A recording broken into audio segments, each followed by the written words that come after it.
I attempted hiking the Blue Mountains of Australia. There was a week-long trail, but it wasn't well marked and ended up getting lost and stuck in a canyon for a couple of days. If you're willing to get your hands dirty and accept all of the experiences of like getting caught in the rain or for me, I definitely did the extremes where I slept on the side of the road, I hitchhiked, I worked all sorts of different types of jobs, any job basically. That gave it such a rich experience, you know? Right. You're listening to A Real Human Being, a podcast about conversation and connection and being human. My name is Josh Putnam, and I believe that everybody is worth listening to. That connection is powerful and healing, and that we need each other. Hello, everyone. Welcome into the show today. I'm really excited about my guest. I have asked a good friend of mine, one of my best buddies, to come on and do a conversation, have a conversation with me. This is Jason Rogers, and Jason is one of my best friends. And this is part two. We did this already. About 2 weeks ago, and I had some technical difficulties with my audio on my end. So it was a great conversation, and now and no one will ever hear it. I'm excited to do it again. Thanks for being on. For sure, it's great to be here. It took us some time before to get all this set up, but like it's working now, which is great. A lot of technical difficulties. That's been a learning curve for me, as I never really used Zoom much. So like this year, obviously everyone went to Zoom and they were working from home and using Zoom a lot. But I already worked from home and I worked for myself, so I wasn't forced to learn how to use it like everyone else was. So it's been a little bit of a learning curve for me to figure out how to use it, and so there have been quite a few technical difficulties for me so far, but it's part of the learning. Yeah, part of the process of learning, I guess. Let's jump in. Last time we were on, I had you on. You informed me rather casually that you were getting married in 2 days from then. And I had no idea That's right. that was going to happen. I mean, I knew that you had been seriously dating and that you were talking about marriage, but this was just like, you were like, by the way, I'm getting married in a couple of days. Out of the blue. I'm getting married. That's right. So now we're past that. It's done. You've done it, and you're married, and that's right. And now you're so how did it go? So it went really well. Good. I proposed to her, and then like 3 days later, we got married in a hot air balloon. Yeah. Well, and so, but so this was kind of funny because a couple months ago, you and I asked you to come help me on a film project I was doing, a music video. And we, on the drive up, so it was like an hour away. And on the drive up, we were just talking and we passed by, saw there was a hot air balloon in the sky, you know. And then I asked you and my other friend there, would you guys ever ride a hot air, but do a hot air balloon ride? And you were both immediately were like, yes, absolutely. And I was like, nah, I don't think I will. Yeah, I was never really appealed to me, for one, but I just don't really like, I don't like heights. It is scary to me, but it also doesn't interest me either. I think that there's a lot of value in, like, if you don't do something, but you really want to, but you're scared, there's value in overcoming that and doing it. Right. Like, I don't want to do it either. So I never did, but you did it. But then you mentioned that time, like, you'd like to get married in a hot air balloon. I think you said that. I think so. Yeah. Cause it had been on my mind for a while. It was like, I was thinking about proposing in a hot air balloon because it was something on our bucket lists together, because Mm. she has different things that she wants to accomplish with her life, and I have the same thing where I really Mhm. want to do a lot of different things. And that was something on our bucket list together, where we wanted to ride in a hot air balloon. I was like, why not just Mhm. step it up a bit? Yeah. And Just originally I was going to propose in a hot air balloon, mhm. and then as our relationship continued, we were basically engaged already, and I was like, why not just get married in a hot air balloon, especially Yeah. because of COVID happening. It'd be really I We didn't want to wait for COVID to get over, and then after waiting, setting it up and Mhm. having people, I'm like, it just became really complicated. Weddings are super Yeah. complicated already, Yeah. plus the COVID thing, so you can only invite so many people. It's like, Well, then, let's just elope, and let's yeah. elope in a very big way. So we got married in a hot air balloon. Yeah, that's remarkable. Now you mentioned that like it was a super windy day, so you weren't allowed to actually go up. So it wasn't That's right. wasn't quite maybe the experience you had hoped it would be in that way, but still cool that you were able to do it. So it just stayed on the That's right. ground, but you got married in a Mhm. hot air balloon. That's right. Well, let's talk about weddings for a second, because that's an interesting topic to me.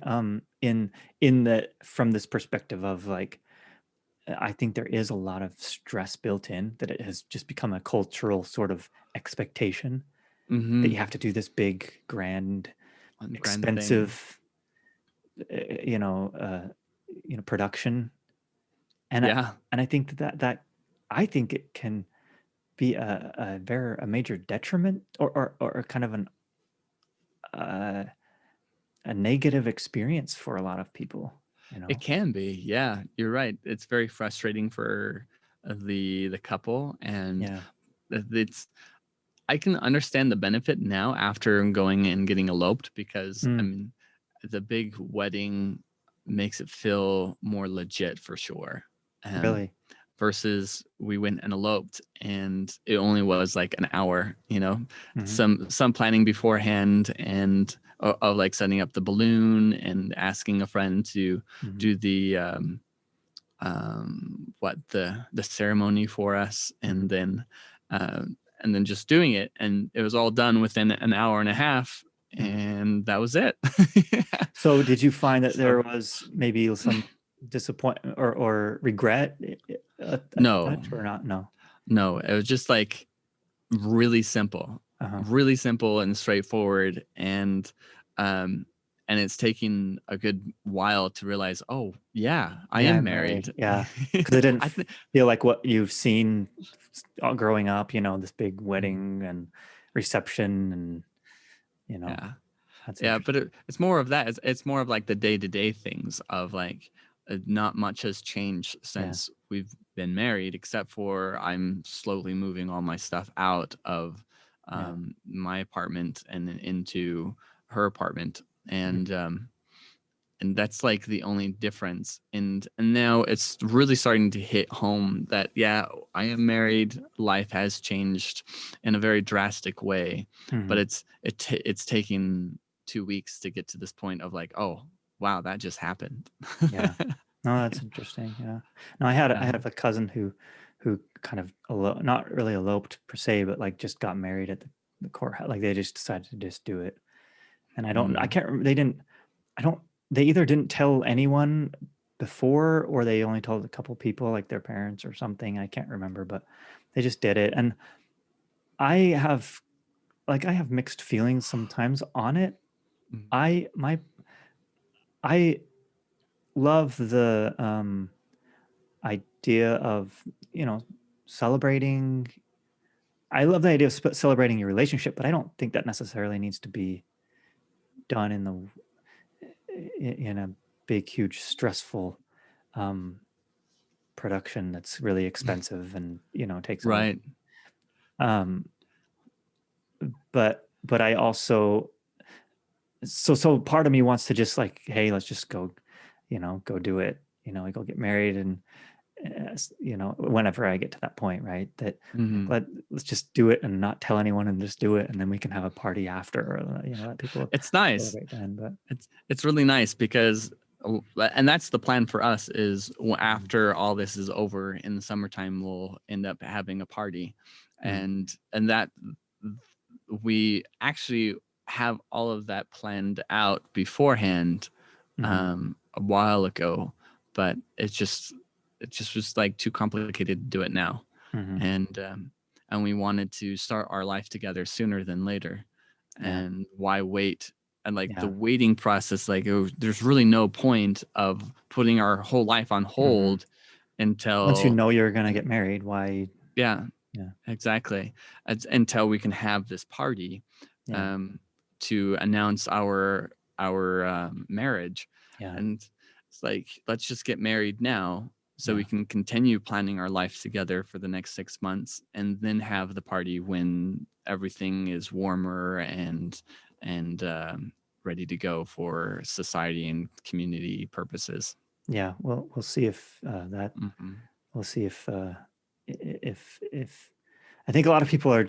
I've heard a lot of people once this is all over. I don't know that it's ever gonna be over. Yeah, it's not going to completely be over. I mean, people are now paranoid because of COVID, and I don't think that paranoia is ever going to go away. Well, and I think especially with the news. I mean, the news is going to try to keep it there as long as it possibly can, because it just gives them something to talk about. Well, and I sell think stuff. Yeah, right. Or push their own agendas and whatever. And I think that that's kind of the issue that I see is that because it's not really, the responses, like the fact that you couldn't, or that you felt that you couldn't have this big party, that wasn't because the virus came in and said you can't have this party. It was because a governor or whoever, a person in government said you can't have this party.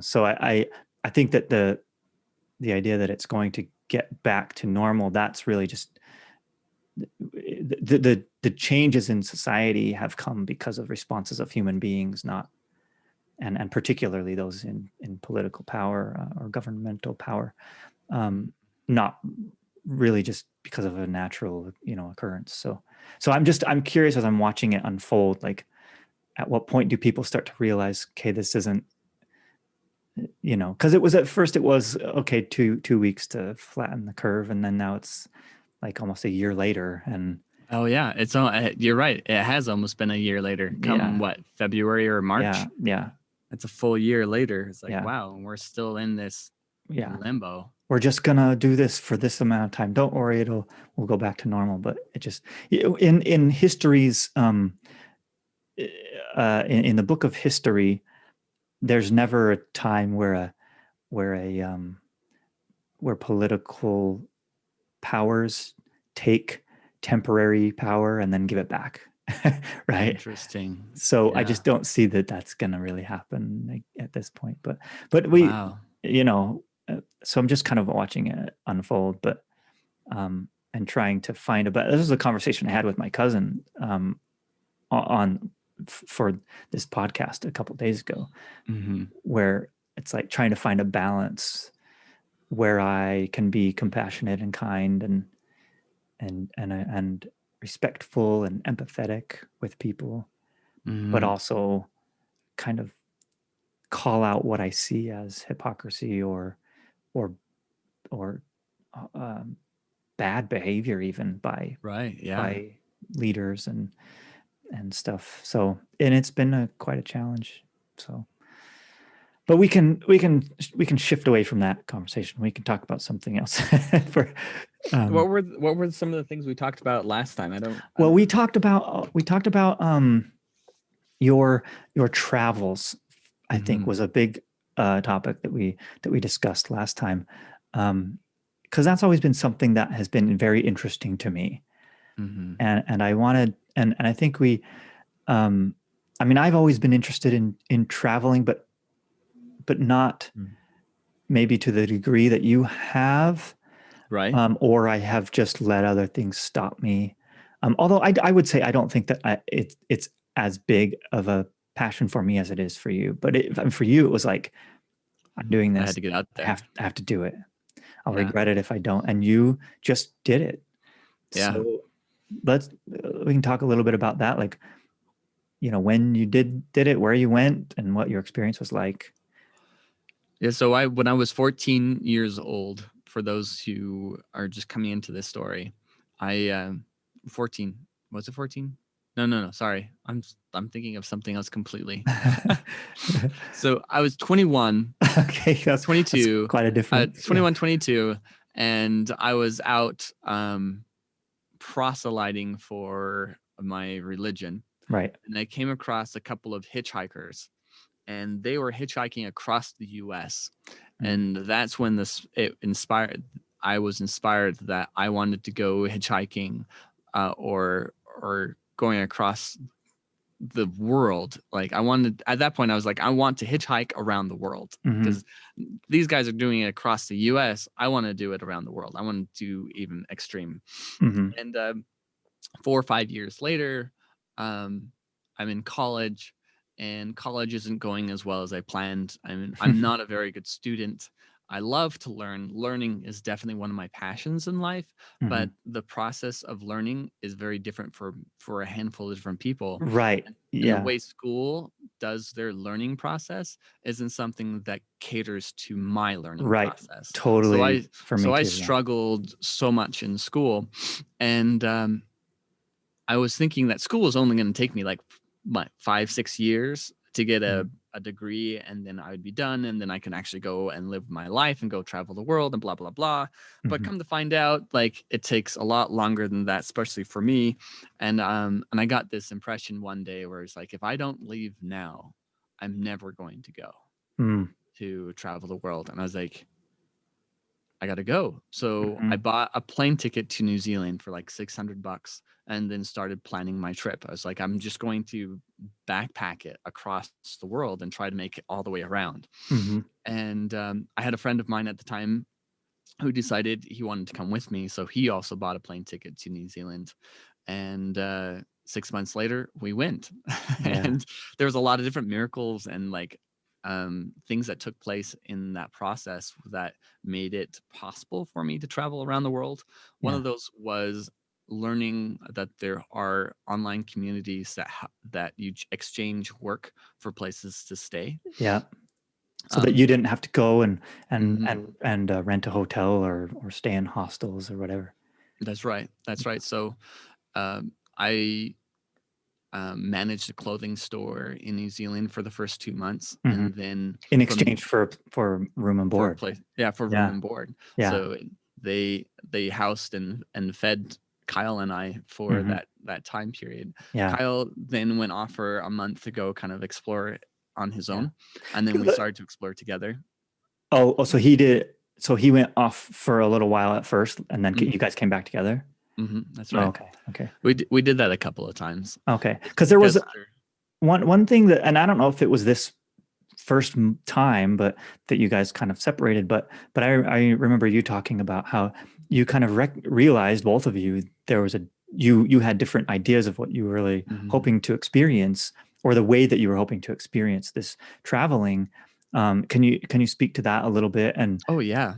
So there's many different ways of traveling, and Kyle's traveling style and my traveling style are very different. Mhm. Like his form of travel is your um like, for most people who imagine traveling, that's his ideal traveling, where you Mhm. go to a new location, you get a hotel or a Right. hostel, and for a couple of days you kind of see that city or town. You Right. go to all of the museums, you go Right. Yeah. to all of the Kind like of the tourist zoos, locations. tourist locations, and Mhm. you experience like what you go to the different stores and buy things. You sit down at the restaurants and you eat there. Yeah. Um, that's your classic travel style, Right.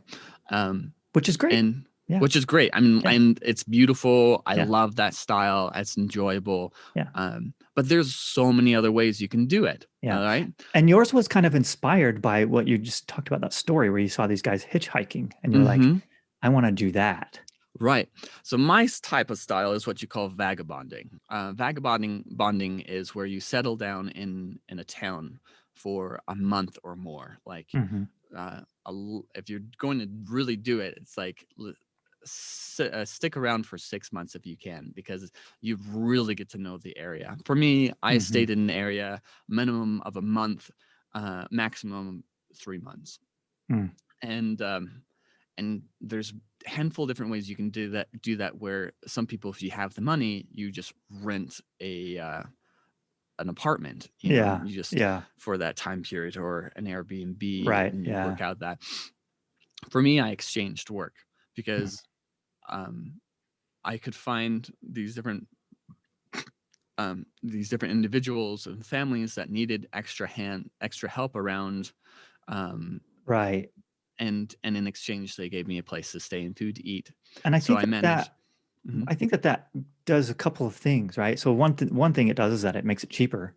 It does, You know, like, you dramatically cheaper. yeah, yeah, way cheaper. Like, But it because if also you're not spending $100 a day for a place to stay, right.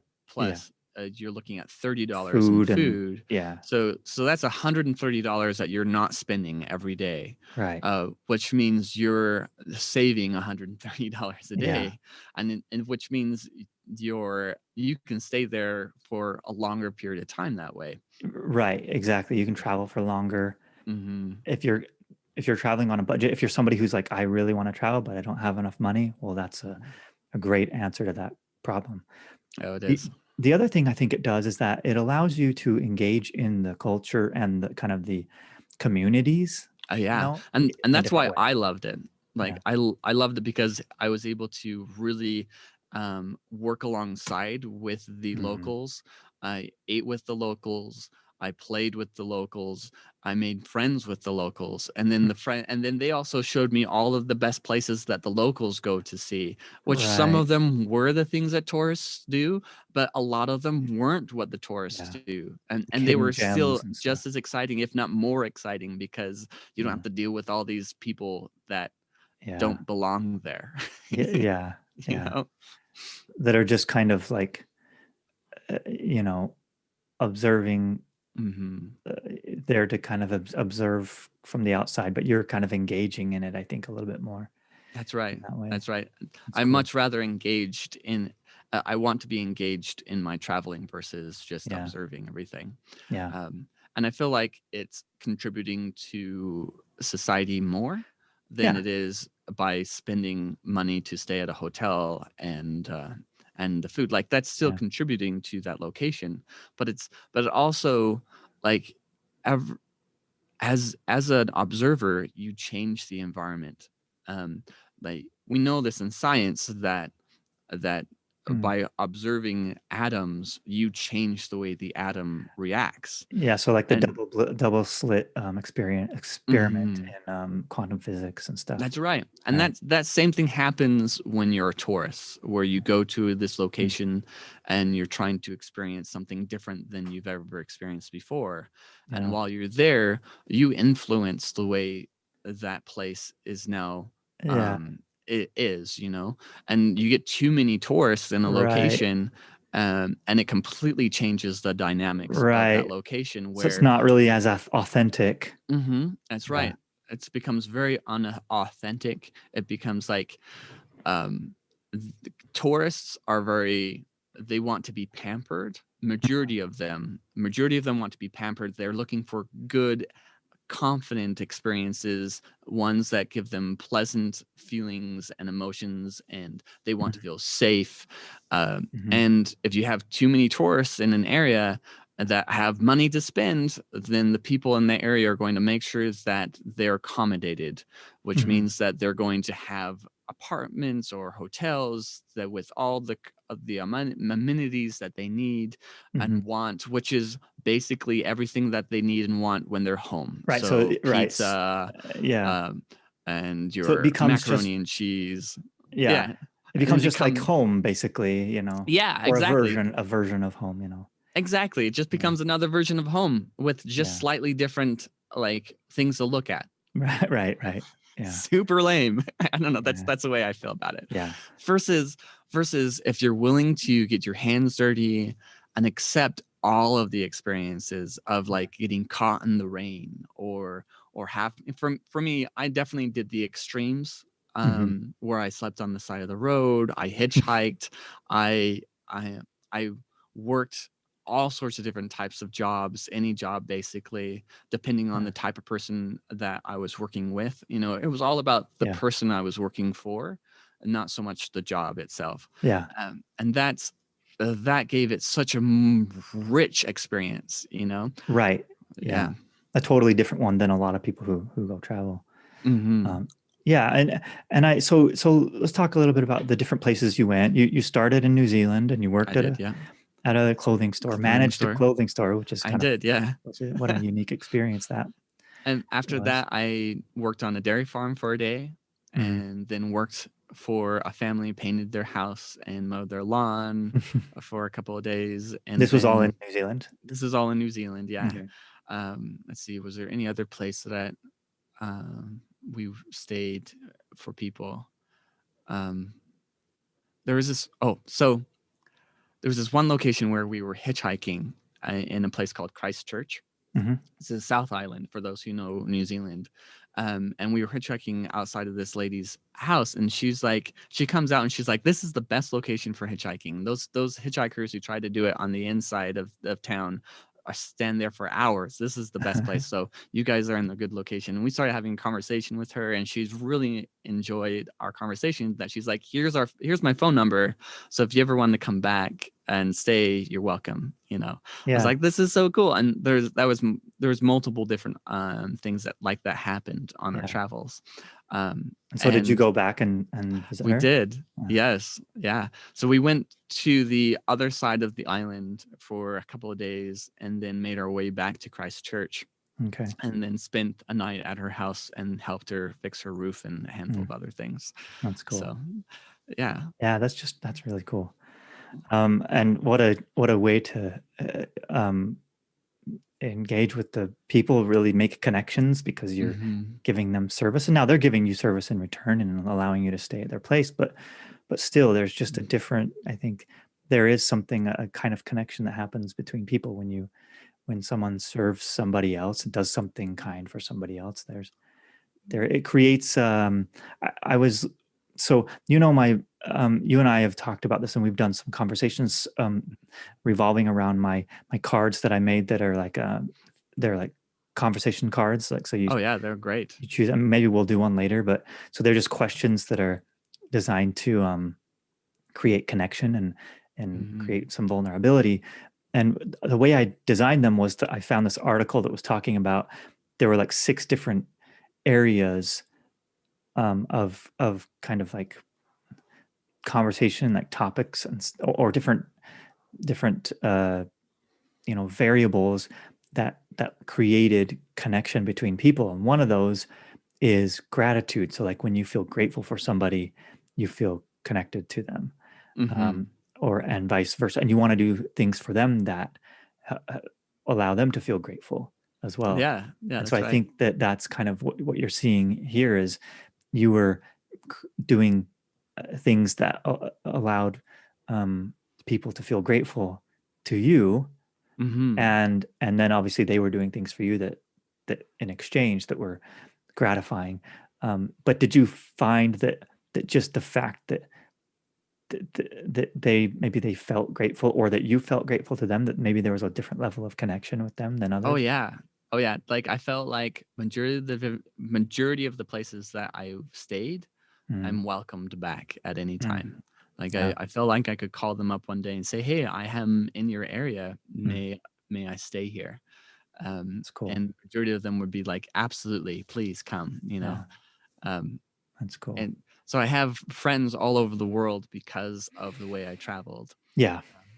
And now that is, you had to give, you had to do your part. You had to be genuine and willing to engage in that way. I think that there are those people who do. So the website you used is called Workaway, Workaway.info. workaway.info.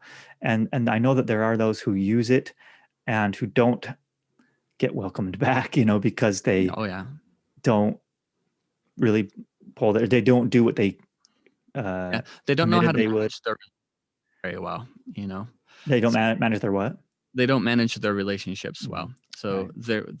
the major mistake that most people do is they break expectations. Right. So they don't know how to set up the expectation Mhm. beforehand and manage that expectation so it's not broken.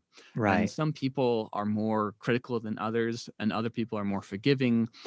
Some people Yeah. have more expectations and others have less. But it boils down to that. If you can manage the expectations that someone has of you, then your relationship will continue to grow. Right. Sometimes people, because of their traumas and their own relationship with themselves, Mhm. they become too critical, Mhm. and the longer you get to know them, the more expectations they have of you, because they're Mhm. expecting you to fail at one point. um, Mm. and Yeah. it's like these are different things that I understand over the years of like traveling like I did, and Yeah. knowing people, and really getting to like, you really have to love people to know people, Yeah. um, and it's a challenge, but it's a fun challenge if you're willing to really buckle down Yeah. and understand who the people are around you. Yeah. You have to be more interested in them than they are of you a lot of the times. Yeah. uh, and you have to, uh, again, just like manage those expectations. so Yeah. so I ended up writing an entire book Well, on social that's what after I I was. traveled. Yeah. Yeah, that's what I was just going to transition to, because I know Oh that yeah. this was a part of your book, Hmm. managing expectations for people, and we've talked about this over the years that we've been friends. So let's we can come back to the travel experience in a little bit, but let's talk for a moment about your book, and uh, what it's about. And so a lot of it came from this experience of traveling and the lessons that you learned and how to interact with people and how to Hmm. be social. So the title of the book is Social: The Power of The, Relationships, hmm. right? So and you and I did a podcast together about the book a while We back, did. so you could Yes. find that. What's the website? So if you go to socialthepower.com, and Okay. that's one, or you can just type in the book, the name of the book, social the power of relationships.com. Hmm. Both will send you to the same location. Hmm. Yeah, So and you can get the book on Amazon. But so let's talk a little bit about what the book's about and yeah. why you So wrote it. the book is based off of my like, as a 14-year-old boy, I was very awkward and weird. So it became kind of a dedication to me to Mm. identify what made me so weird, and how could I be more social. And I grasped that, and by the time I got to college, I felt like I started to really understand the principles of social. Hmm. And then I took it to the extreme by backpacking around the world. Hmm. And So you after kind I of got, developed these I theories or did. these observations, and then you went and Hmm. put them into practice. That's right. And then I went and put them into practice, Hmm. and really honed them down to exactly what works and what doesn't. Yeah. Um, and there's a lot of different mistakes I ended up making, but what's important is I understood what those mistakes were by the time I was done, on my travels, and then came back and spent a year writing the book. Hmm. So, and the book basically just shares all of those different principles and mindsets that it takes to really, make friends and influence people, like Dale Yeah. Carnegie says, Yeah. or to really just manage your and your relationships. Yeah. It, it, I feel like it definitely boils down the principles of being social. Right. Yeah. Right. So it's a kind of a guide from someone who struggled, and I was the same way, struggled socially, um, to make connections, make friends, to feel like I was wanted in a group or in an environment, socially, or that I could find ways to navigate that and just to make actual friends. And so Hmm. you kind of break it down into, um, actionable steps, and talk Yeah. about some research and then your own experiences, to to uh, to kind of decipher. Okay, here are the things you do. or to lay out, here are the action steps. This is what you can do. This is what is helpful. This is what will work and be effective in helping you to become more social, more connected to other people. And here are some of the pitfalls, and here is why we might struggle, and kind of how to overcome some of those things. Yeah. So back to the original question of all the different places I traveled to. Mm-hmm. So after New Zealand, I worked on a horse farm in Australia, and then worked with a friend of mine, or made a friend, and then worked on his land and his house for a couple of weeks. Okay. I attempted hiking the Blue Mountains of Australia. There was a week-long trail, but it wasn't well marked and ended up getting lost and stuck in a canyon for a couple of days, which was an exciting adventure. Yeah. And then after that, You just camped in there, or what? I did, yeah. I was perfectly safe. I was just kind of like, I climbed down into the canyon thinking the trail was at the bottom, and then realized that that wasn't a trail, and I had 50 pounds of gear, so it was really hard to climb back up that cliff face with 50 pounds. Wow. So I spent the next couple of days just looking for a better way out, which there wasn't. So I ended up like spending 6 hours climbing up this cliff with 50 pounds of gear trailing behind me on a paracord. Yeah. Wow. So Well, there's a lesson, I guess, huh? I'd get up to a ledge and then pull my gear up, and then set it in another spot, and then climb up to another ledge and pull my gear up, and that's how I managed to get out of the canyon. And yeah, it was definitely one of my biggest mistakes, but also one of the best adventures I've ever had. That's cool. So, and you that's survived. that's one of the greatest things. Yeah, I survived. I was fine. I took most of the precautions that I tried. I tried to take as much precaution as I could beforehand. And if I really had gotten into any trouble, I still had cell reception where I was, so I could have called for help. Okay. So I wasn't like in huge dire need. I just happened to be stuck in a canyon with 50 pounds of gear. And I think that because of your open attitude about what was going on, you were able to not panic and just accept it as an adventure or part of that experience. Yeah. And that's one of the tricks of traveling, especially if you want to travel with a little bit of an adventure. Is being open to be open to the mistakes that you can make, and for things that can go wrong, and things that might feel unpleasant, or that you might or that you might look, beforehand you might look and say, oh, that would be unpleasant, I don't want to do that. Right. But maybe that's okay. Maybe unpleasantness is, as long as it's not life-threatening, or that there's not a ton of pain, but just unpleasantness might be fine. Yeah, exactly. Like it might be a little painful at first to, say, jump in a freezing cold lake. Yeah. But did you do that? I did. Yeah. Yeah. But it's something to talk about afterwards, That, I mean, or walk or go swimming on a naturalist beach, which is one of those beaches where people walk around without any clothes on. Right. Or there's so many amazing fun adventures and things that are slightly uncomfortable, but if you're willing to look at it with a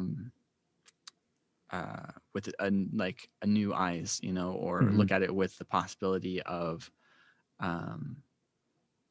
opportunity, and still be able to find something positive out of the potential negative experience you may have. It always turns out to be something worth experiencing, because then not only do you have a story to tell, but you also have a experience to help someone else through that trauma that you may have experienced. And I think that it also gives you personal experience that is valuable. It teaches you a lesson, or gives you just some kind of experience that you would not have otherwise had, that I think it benefits you in a certain way, whether it be emotional strength or mental strength, or just to be able to to have that in your put that in your bag of experiences, that this is something I did, that I went through, That's right. but And so it's you something experienced. So then after Australia was France. So I stayed a couple of weeks in Paris. And then after Paris, I went south and worked at a couple of different bed and breakfasts uh-huh and just helped. There was one of my favorites bed and breakfasts was in a town called Uzès, in a little okay hamlet outside of the town. And I stayed there for about a month to a month and a half, just uh-huh helping with the what do they call it? The yard? I call it the yard. Helping them with the grounds, the garden, or the well, I guess that's, garden, the pool, yeah, English. and then breakfast. Just helping them set up breakfast in the morning, Uh-huh.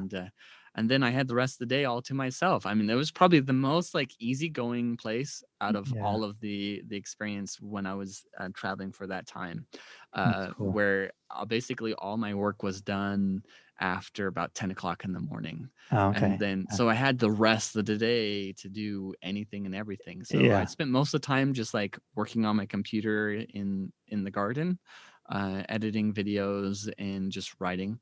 Mhm. And then the other times I went and explored a castle that was crumbling on a hill Wow. and Yeah. biked into town um, and just explored the town. I would have loved to pick up like a ceramics class or something like that. Now Uh-huh. that looking back on it, it's like that's something that I would have done now. Is like gone in and said, "Hey, is there a ceramics class?" Because there was like different classes that I could have taken, and Okay. just been a little bit more involved in the community. I was a bit involved in the fact of like the people I was staying with. They were putting together a what do you call it when a group of people like march downtown with signs and Like a protest or something like that, protest? or There we go. Yeah. So mm, so I was a part of a protest. This is okay. in 2015, where they had a school. It was a one room schoolhouse that was for this, and it was a public school. It was one of the few public schools left that was Uh-huh. a one room schoolhouse, and all the teachers and all the kids loved this school. And there's only like one or two teachers in the school, but the government wanted to shut it down. So they were the all the teacher I mean all the parents put together a protest, Mhm. and they protested down Uzes, to the government's or the whatever the guy in charge of that place There was. goes my camera. Oh, okay. Yep. That's Um, okay. and so, long story short, I made a video about it and helped them with the camp with their protest. And because I made the video and the video happened to be in Oh, English, it got into more news than anyway then just local news or whatever. than the local news. So Yeah. it saved the school for at least Wow. another for at least that year. Yeah. You What a know, cool thing that you can say. Like, you basically, you helped to save a school while you were traveling in France. that's And right. all because of the way you traveled, which was to go and engage with local and smaller communities and live there in them, and Hmm. engage in them. That's cool. Yeah. That's right. So you went to France, and then is that basically the entire trip? A little bit. So I ended up going to Belgium for a couple of Oh, okay. weeks, and then Okay. after Belgium, I went to Virginia. I went back to the States, but instead Mhm. of going back home, I went to Virginia, and then Mhm. I went a little bit to California, and then from California to Texas, and then from Okay. Texas, I went back home to Utah, is Okay. where I call Yeah. home. Yeah. Yeah. And me as well. Um, okay. So, I mean, what a remarkable experience. So give me like a summer, give me like your favorite or most important lesson maybe that you learned while you were traveling, or experience that you had. What was maybe your favorite, or one of your favorites? Is the world is a lot friendlier than we think. Like Mm, news and media really wants to push the fact of how dangerous people are and mm, how dangerous other countries are, and like they really stress that. But in reality, I mean, majority of the world is lovely. yeah. People are lovely, and most people have your best interest in mind, and Mm, as long as you are looking to also bless and help the people around you, um, then uh, there's always going to be a balance where um, the best word I can say is miracles, where mm, just like the universe works in your favor to provide you what you need mm. when you have the desire to help those around you. And just what a great lesson for especially right now, right? Where we're all kind of, I think, being divided along many different lines, political We are. or social lines or whatever they might be, um, medical lines, whatever. And this was kind of a theme for my discussion with my cousin the other day, which was that to see people, don't forget to see people as people still, even if you have different opinions and different viewpoints. And I'm all for standing for what you believe in. Seriously, I think that's important, and standing for Mm-hmm. what is right. But all along the way, don't forget that people are people. And in your point, it's that most people are still good people, right? I mean, they They have, are. and they want to do good, Mm-hmm. and help other people, and so so if we can kind of keep that in mind a little bit more, then I think that might uh, improve our situation I um, believe it. Yeah. a lot better. So, well, that is really cool, really awesome experience. So again, let's just say, like, where can people find you, and where can people buy your book? And Yeah. So if you guys go to socialthepower.com, that's where you can find my book and learn mm, more about that adventure and how you can build your social skills. yeah, You can, and then for me personally, I keep it's kind of like a blog. If you go to jasondreambig.com, that's my mm, personal page, and that's where you can find me. awesome. And you've Yeah, got an Instagram. I'll link all that in the show I notes. do. So if you search Jason Dream Big, I'm on most of the media, Yeah, most of the social platforms. Mhm. awesome. Well, my friend, thank you so much for coming on. It was an excellent conversation. Thanks. Be You here. have so much, I think, warmth and kindness to offer the world, and definitely have blessed my life in immeasurable ways, and grateful for your friendship and your insight here. So, Thanks, man. You're um, awesome. thank you. So yeah, we'll call it there for today. But hope everyone enjoyed that conversation, and I know I did. So I'll talk to you later, buddy. Take care, man.